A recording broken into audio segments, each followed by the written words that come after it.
My name is David Caruso. I'm a Milwaukee native on a mission to show you the very best of what our city has to offer. To help me on this journey, I've enlisted help from some of Milwaukee's most dynamic people. Today, I'll be joined by Milwaukee's premier popsicle tycoon and one of the city's foremost advocates for our Asian population. It's time to explore the Good Things Brewing in Milwaukee. Nobody does summer treats quite like Pete Cooney. He's the head of Pete's Pops, a popsicle empire that serves the entire Milwaukee metro area. What started as an experiment in his kitchen freezer has expanded into one of Milwaukee's most recognizable businesses. Pete's Pops specializes in unique flavors like pineapple jalapeno and rhubarb buttermilk. With 4 brick-and-mortar locations and a fleet of mobile carts, you might see Pete's Pops at community events all throughout Milwaukee in the summertime. I met up with Pete at his Valete Street headquarters in the Martin Drive neighborhood. I'm here for some popsicles, Pete's Pops. Hey, is that David?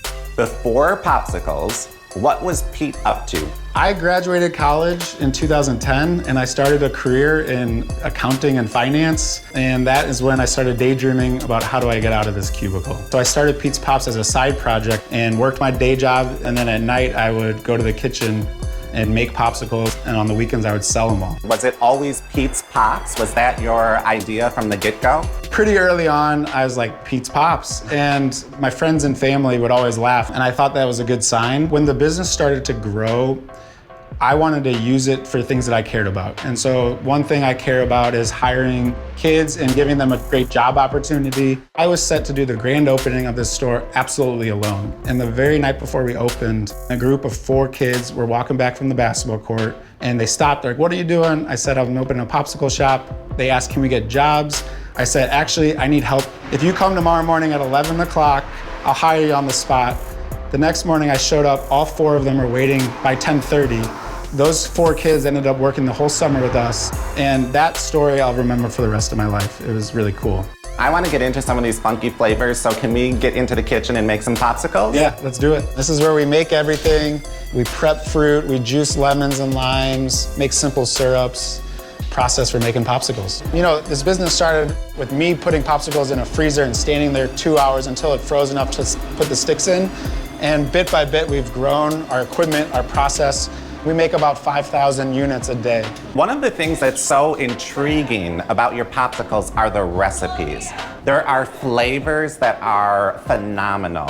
Things like pineapple jalapeno. I think I saw like a sugar snap pea lemonade. How do these flavors even get invented? Really, the reason we offer so many options at the beginning was because we would just buy whatever fruit we could get our hands on at the best price. And sometimes we would buy a fruit that we had never worked with, we'd bring it back here and we'd have to come up with something cool. Now it's a challenge to keep kind of pushing the limits and coming up with new things. I was looking in the cooler and noticed a hot chocolate popsicle. This is really, really tasty, and I'm noticing literally marshmallows in the popsicles. Hold that upside down. I love that one because it actually looks like a hot chocolate with marshmallows floating at top. Spreading the joy with popsicles. Yeah, love it.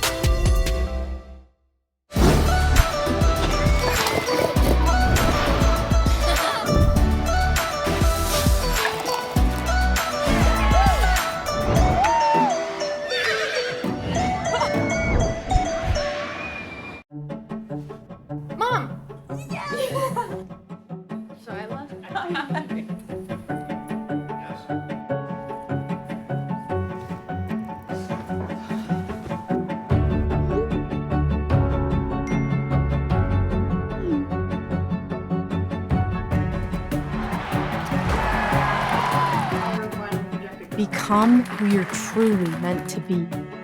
Marquette University. Be the difference.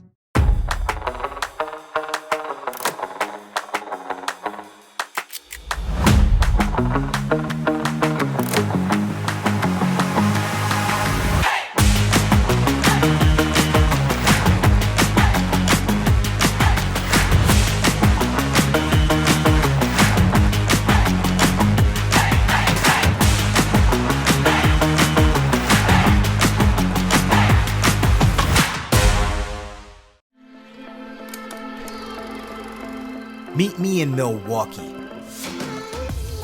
the gathering place, where people of all walks of life come together to flourish.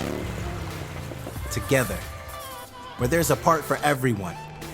Whether you're a native species or wondering where to raise your seeds, a new place to plant your roots, a new beginning. Gather for a conference, gather for a meeting, but always gather for the eating. We gather all the flowers in the dome of this city, where some of us go for adventure, and some of us go to remember where our roots are nourished by our waters in the city we've chosen to grow. Captivated by a community where the only thing missing is you. Together, in the gathering place in Milwaukee, we'll thrive.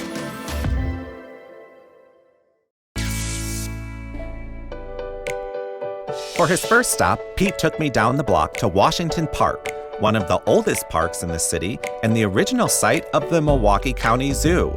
Like Milwaukee's Lake Park and Riverside Park, it was designed by Frederick Law Olmsted, the architect of Central Park in New York City. Washington Park is home to the Urban Ecology Center and hosts a summer concert series called Washington Park Wednesdays. I'm a lifelong Milwaukeean, and it is my first time in the park. Unfortunately, a lot of people have that experience. I think it's kind of a hidden gem. There's the basketball courts, which I enjoy. The Urban Ecology Center is here, which does great programming for kids. You can rent kayaks and kayak on the lagoon. In the winter, they have free ice skates for you to ice skate on the lagoon. On Wednesday nights, there's an event called Washington Park Wednesdays at the band show that has live music, brings food trucks in. People from all sides of the park come and hang out and have a good time. At least 8 nights of summer, everyone's life looks the same. They come in the park, they hang out together. It's just something that I love, and I think we could see more of in the city. Yeah. Washington Park is Pete's favorite spot to play basketball, so we invited Milwaukee Fire Chief Aaron Lipsky to come shoot some hoops. I heard that you might have a little bit of hoop skill. Yeah. Is that true? Yeah, I have absolutely zero hoops skills. You are a part of 4th generation firefighting family, is that right? That's right. As a young child, I grew up just west of Washington Park here. So this was where we came. This was our park, and it's still our park. Don't be nervous or feel any kind of intimidation. From you? Show us what you got. Show us what you got. Nothing but net. Don't be nervous. Don't feel any kind of intimidation. Okay. No. Whoa! Hey, that was pretty close. Well done. Okay, watch the form. It's as easy as making a popsicle. All right. Okay, just one more. One more. All right.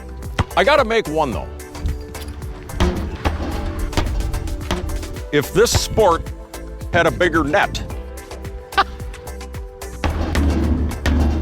Don't use this hand, just Okay. like that. Just like that. Not just like that, Okay. but there it is. Oh! There Oh, yes! We all worked up a sweat. Let's my goodness. cool off with a pop. Outstanding. Well, the perfect ending to a good game. Thank you, gentlemen. Next, Pete and I went to lunch at Ruta's Fresh Indian Fare.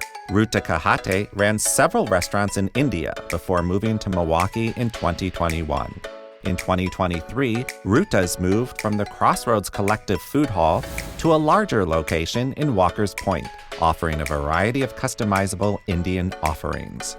Do you find that a lot of people come here and it's their first experience with Indian food? They're often looking for recommendations, which I'm happy to give. Sometimes they're intimidated by the vegetable sides, but that's my favorite part. The ingredients are delicious. This is cheesy naan. All grilled cheeses should be in between naan.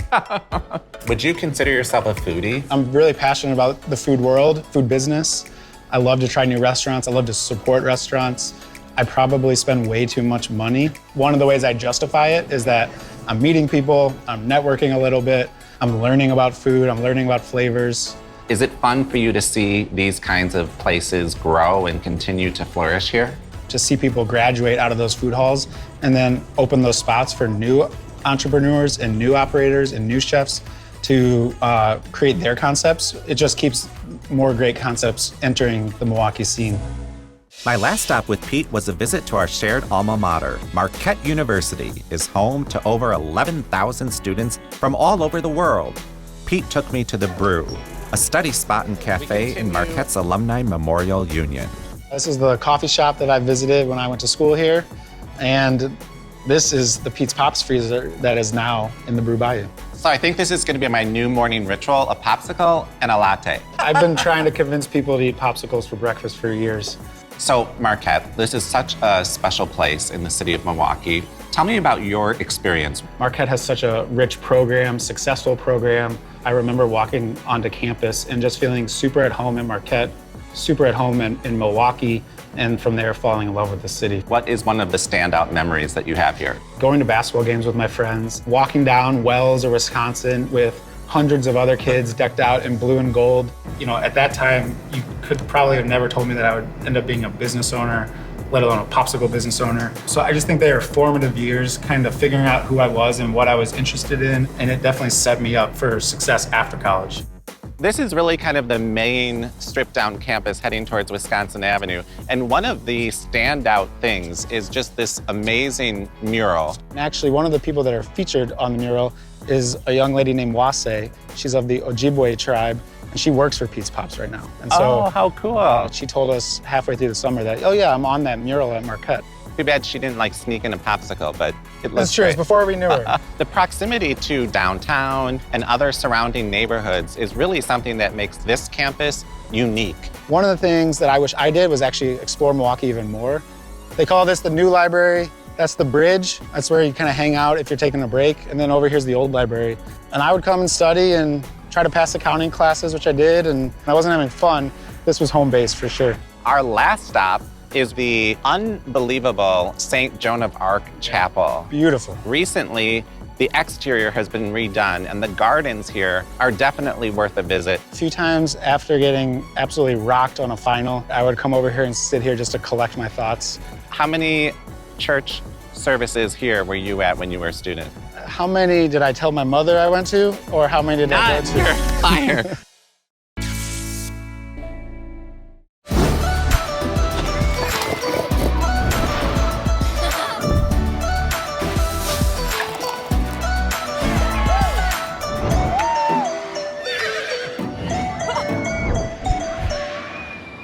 What makes Milwaukee special can't be seen on a map. It's about the feeling you get, the warmth and authenticity that's unique to Milwaukee. Anyone can come here and feel at home.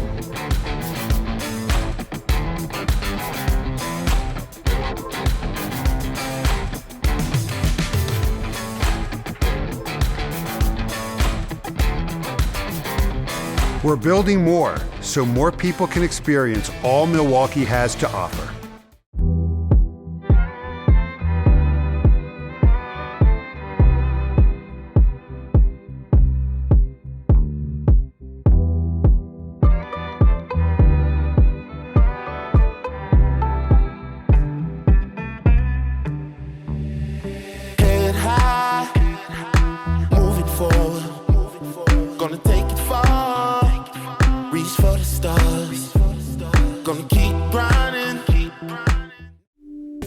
Good things are brewing in Milwaukee. Come discover Midwest Living's culinary capital of the Midwest.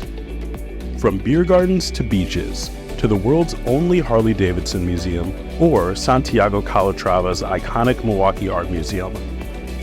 Come fest with the best in the city of festivals. Plan your trip at visitmilwaukee.org and enjoy all Milwaukee has to offer.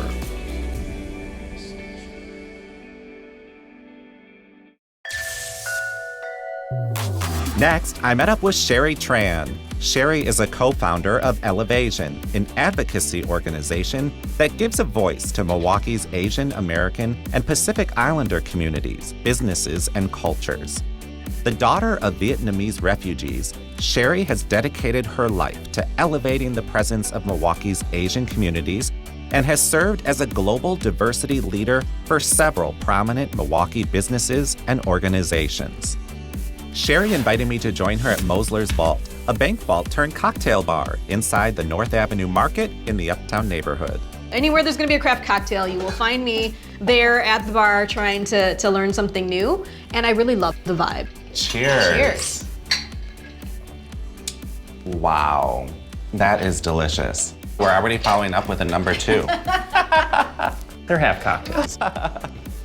What really is your story? My father was a police officer in Vietnam, and he was kind of a police escort to the U.S. ambassador to Vietnam. So when, the war was coming to a head, he got a knock on the door in the middle of the night saying, you got to get your family out because your affiliation with the United States makes you a target. So he, packed up my family and ultimately got sponsored by a Lutheran church in Wisconsin. Being a young person going to school and trying to make friends, did it come with a lot of challenges? I spent a lot of time trying to fit in with everybody else. So I kind of suppressed anything that made me different. I didn't talk about my culture. I didn't talk about, speaking different languages. I tried to pretend like I wasn't different from anybody else, right? I really started to learn later in life that this is something to celebrate. Being able to share more about myself maybe encourages you to share more about you too, and I might learn something new and something different. The more, knowledge is a great, bridge builder for people. And all of this kind of led you to ElevAsian, which is really something that I don't know if you knew was going to turn into what it has. How it got started was there was a group of Asian American professionals in the community. There were like 4 of us that we continued to see each other at all of these events around town, and it was always the same 4 of us. We're like, there's got to be more than just 4 of us. We started to come together and decided, we need to elevate this visibility of our Asian American communities. So we formed ElevAsian. And what kind of events do you have? So we do food events, of course. I love food events. We call it building bridges by breaking bread with each other. So we do Milwaukee Asian Restaurant Week each year. Our first annual Dumpling Fest. I like that. Was a huge success. The Milwaukee Film Festival did an Asian film festival as well with us. And we are working on doing a Diwali festival. So all different cultures are highlighted. I'm ready for our food tour. I'm excited to show you all of the things in our community. Shary's an avid foodie, so she took me around town for a tour of her favorite spots. Our first stop was Bambu in West Dallas, which serves up traditional Vietnamese dessert drinks, coffee, and smoothies. What we're known for is our chè. It's the Vietnamese traditional dessert that is very sweet, it's very savory and creamy. It's something that you don't get all the time. Not a lot of shops sell that. This is fantastic. Where are we going to start? Let's start with the very basic first. The Vietnamese coffee. It's called Café Sữa Đá, which means coffee with ice and sugar. A sip of that will have you going all day. Whoa! I would say get going could be an understatement for that. So we also have some of the traditional jia desserts. Give that a try. So I feel like we really have to try to get like some of a little bit of everything. The jellies are made with fruit. The red tapioca's got a little bit of almost like a water chestnut kind of crunch to it as well. So it's all about fun textures and flavors and different things that you may have never tried before.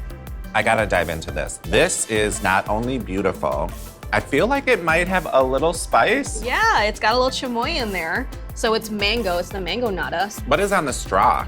That is the chamoy paste. It's a little bit of the spice that's mixed in, but more concentrated there. So ooh, I love for the brave.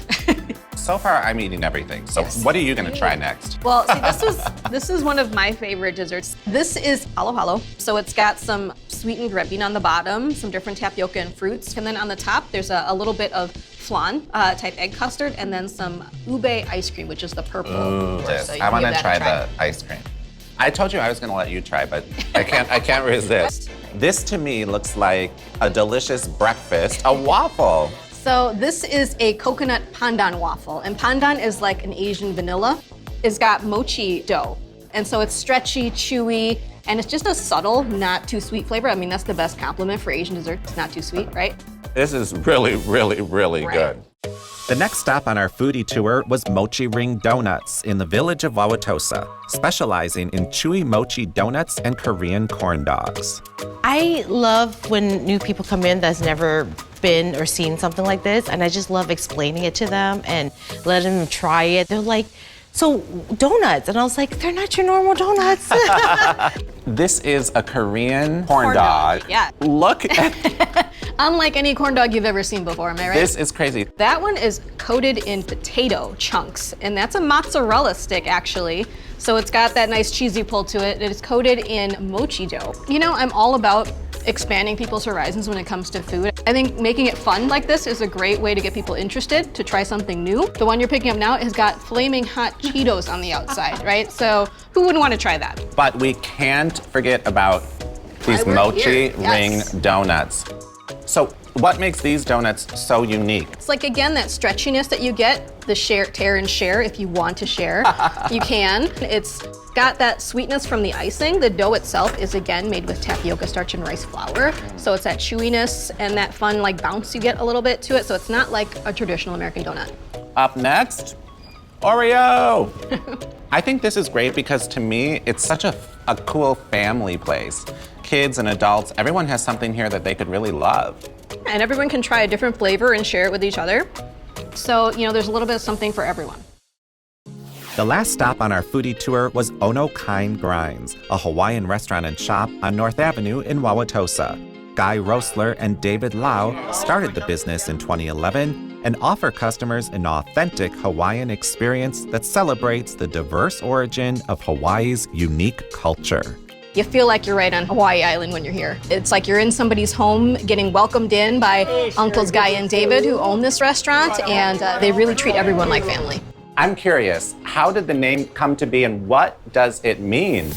It basically means delicatessen. There was a local access television show in Hawaii, and it was a large chef and his sister, and they would go check out little places. And then they would all sit down at a big table full of food, and they'd go, "Oh no," and the arms would all flap. It was wonderful. And so that's why I decided we had to call it Ono Kine Grindz. I know you grew up in the Milwaukee area, you've been in New York, Seattle, had experiences in restaurants. What made you fall in love with Hawaii? Mother got sick and she was a nurse in Hawaii. And so I flew out for 3 days to see how she was doing. And I stayed. Nobody had shoes on, the bikes didn't have locks, it was 84 degrees. And there was this amazing thing called sun, which I hadn't seen in 10 years in Seattle. Then you were inspired to bring this back to Wauwatosa. How did that happen? Well, it's much cheaper to eat Hawaiian food in Wauwatosa than in Hawaii. It's really fun, hearty food. Local Hawaiian food is a combination of all the different cultures that came. But it's also made with love because you can just taste it the way Guy puts his heart into everything here, and it's like you're being cooked for by family. They have candy, yeah. They have pancake mix. Coffees that you can only get in Hawaii as well. Sometimes they actually go to Hawaii and bring stuff back themselves as an excuse to go to Hawaii. I like this one. Very island. It's got pineapples on it. It's perfect. The spam musubi, which you will find at every convenience store wrapped in cellophane next to the cash register. It's fast food Hawaiian style. Yep. It's like ham. Yes. How's the poke? Delicious, delicious. And this is like traditional, real island style poke, right? All their dishes is a little bit of mix of sweet and savory, which makes it really craveable and really delicious. It's an amalgamation of a lot of different cultures coming together and fusing into this whole different kind of cuisine. Right. So I feel like Milwaukee is like that. We get a lot of different cultures, a lot of communities, a lot of neighborhoods that have a lot of identity of their own. But when you bring it all together, you have this really great experience. Next, we were off to Lakeshore State Park to watch Shary and the ElevAsian team compete in the Milwaukee Dragon Boat Festival. Presented by several of Milwaukee's Chinese community organizations, the festival highlights Chinese culture, including music, dance, food, and martial arts. The main event is the Dragon Boat competition, where teams of 22 people race across the lagoon outside of Henry Meyer Festival Park.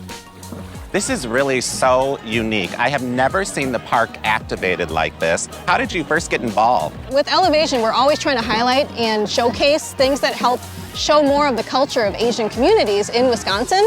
And we partnered with the Milwaukee community, the Chinese Community Center, on some projects. And this event came up and we're like, we have to be a part of it. So this is your role, right? This is my role to keep pace for the rowers. So the key to being a good drummer is to bang hard and loud and consistently on a pace. So 1, 2, 3, 4. I think I got it. Yeah. Yep. So their oar should hit the water the same time your stick hits the drum. So it's a popular tradition because it's rooted in folklore as well. It's the Mid-Autumn Festival on August 15th this year. And there's some tradition around the fact that there's a dragon that, helps to kind of bring good luck and good harvest to the communities in China. So it's a great way to get people a little bit entrenched and a little bit into the culture so they just want to know more. While at the races, we had a chance to speak with Shary's fellow ElevAsian founder, Eric Kennedy, who's known around town for hosting breaking bread dinners that build community among diverse groups of Milwaukeeans. Eric, thank you for joining us. Well, thanks for having me. This is just a spectacular time on the lakefront. Yeah. What is this day like for you? Oh, I love it. I think it's another example of what is my Milwaukee. It's filled with diversity, intentional inclusion, equity, breaking bread over delicious food and healthy competition. And on a beautiful day, you can't ask for anything more. I mean, it's really heartwarming to see like the hundreds and hundreds of people out here witnessing and experiencing Chinese culture. Like, I'm learning about Chinese culture too. Every time I come, every year, I learn something new about Chinese culture. And it's awesome to share that with other people. And they're sharing it with their families, their children, and just kind of generation after generation, making diversity and inclusion and awareness just part of life. And it's just gonna make our community so much better. Well, we gotta get Shary back on her boat for her next race. Good luck. We're gonna be there to cheer her on. He'll be cheering us on for sure. That's his job. After the races, Shary and I met with Pete Cooney at Black Husky Brewing in River West. It was a great chance to have a conversation with two people making a significant impact on our city. Have the two of you met each other before? Oh, we've met before. I'm a big fan of Pete's Pops, so wherever he is in the city, I try to be there too. Shary's so well known in the community that to get the Shary Tran stamp of approval on your product is kind of a big deal. It's said by a lot of people that Milwaukee is kind of having a moment. What do you think that moment is? I think people are excited about the city. I think the people that live here are excited about all that Milwaukee has to offer and the energy and the momentum. It's great to brag about our city and have people pay attention. We're on lists and things right now, best cities for this, best cities for that. And it's great to be able to really let the secret out and really share that with other people. Well, I have continued to daydream about MochiRing donuts and corn dogs. Pete, have you ever been to MochiRing? Have you had a mochi donut? I've seen the lines at the door. And as you know, we're in the dessert space, so I got one eye on Mochi Nut, but I definitely need to go try their donut. And I think that one of the most fun parts about our city is this culinary scene. Oh gosh, you know, it's not great for my waistline, but it's great for like my taste buds. I love being able to explore all the new restaurants and that immigrant culture that we have in Milwaukee, and it's really showcased in the food that we have, like Middle Eastern, Afghani food, Pakistani food, Chinese food, Vietnamese food, Korean food, Lao, Thai food. There's so many great places to go in different neighborhoods, different areas of Milwaukee that you really will never get tired of going out to eat, which I never do. But I'm really really proud to support the community of restaurateurs that we have here. We just are so fortunate to have both of you in our city doing amazing things and doing what you said is most important, bringing people together and making it a place for all of us. So thank you for being such shining examples of what really are the Good Things Brewing. I had a great day with Pete and Shary, and I can't wait to revisit their favorite spots. In the meantime, I'll work on my basketball skills.